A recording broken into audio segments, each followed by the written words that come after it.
What makes a great team? You can have a team of superstars, the best of the best, yet for some reason the productivity is down, constant fighting occurs, the quality of the product is not the best. Think about your favorite sports team. Yes, each may have amazing players, but if the team is not able to work well, the team of superstars can be, well, mediocre. I will not talk today about examples of your favorite football, baseball, soccer team, but I will talk today about what you can do to make your team great based on scientific research. Let's listen.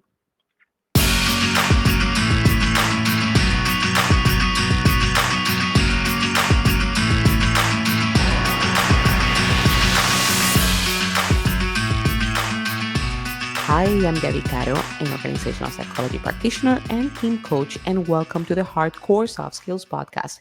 In each episode, you can learn to implement a new skill with expert help.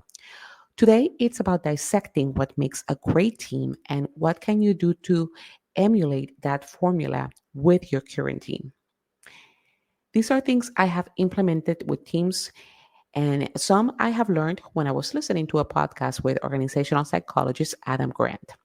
In that episode that I listened to, he talked about research done by Richard Hackman, who was a Harvard scholar and expert on team dynamics. Hackman's law states that effectiveness of a team is determined by the sum of its members' abilities and the quality of their interactions. Hackman stated that team building exercises alone in offsites will not help your team. It's not liking that drives performance, it's often high performance that leads people to get along. So, team design is essential. We think a great team should be full of experienced players, but when you're designing a team, you actually don't need the most experienced individuals. You want to design a group around shared experience, as Hackman explained. What does this mean? Well, it is about learning together. Research shows that teams are most likely to excel when they've spent more time training and working together. As Grant described on his podcast Work Life, you can see examples of this in studies of software development teams who do faster, higher quality work after they've collaborated for months or years. Take flight crews. There's evidence that well rested crews that have not flown together before make more potentially catastrophic errors than exhausted crews that have just flown together.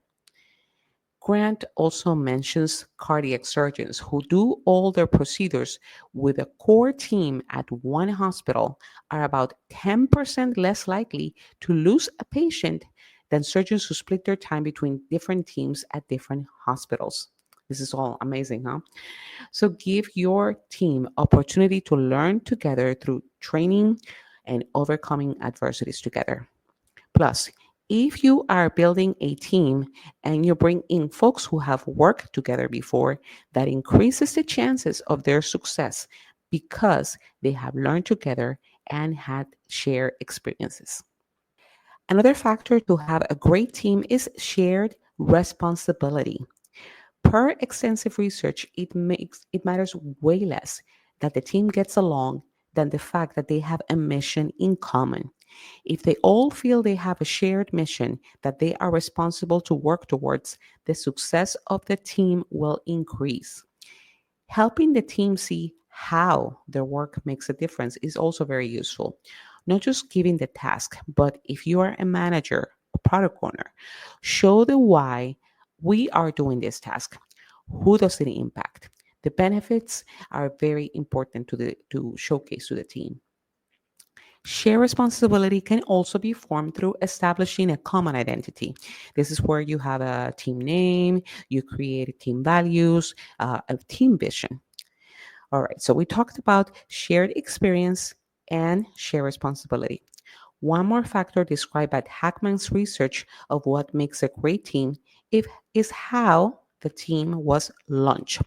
So, Hackman did some research with Anita Woolley, who is an organizational behavior professor at Carnegie Mellon University in the US. They wanted to see if a simple intervention at the team as a team launches would help teams work better together. So listen to this. They pre screened thousands of people and formed teams. Some teams were staffed with multiple experts on the subject at hand, others were given no experts at all. Then they gave all the teams a task.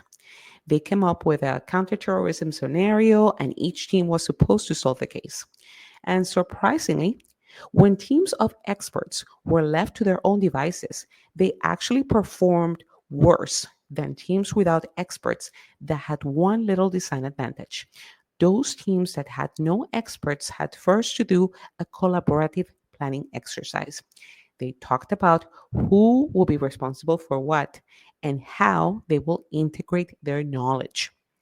Team planning led to a successful launch and they succeeded in solving the case. This is why the researcher Anita Woolley, as expert, suggests teams to create a charter together. This is something I recommend for teams I work with, where they document their roles, their goals, their battle rhythm. If you do not have a team charter, create one now. One more bonus item I wanted to share with you that I learned from Anita Woolley. If you are in project management, you may know about postmortems. Postmortems are done with when things do not go right. Woolley suggests to turn that idea upside down and do a pre-mortem. Before the work begins, you do a pre-mortem. Imagine that your team has failed in the task at hand and discuss the most likely causes. That allows you to reverse engineer and think of what can go wrong, then prepare accordingly.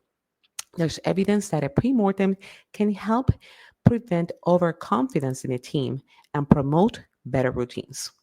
Very interesting idea, and I will certainly try this with my teams.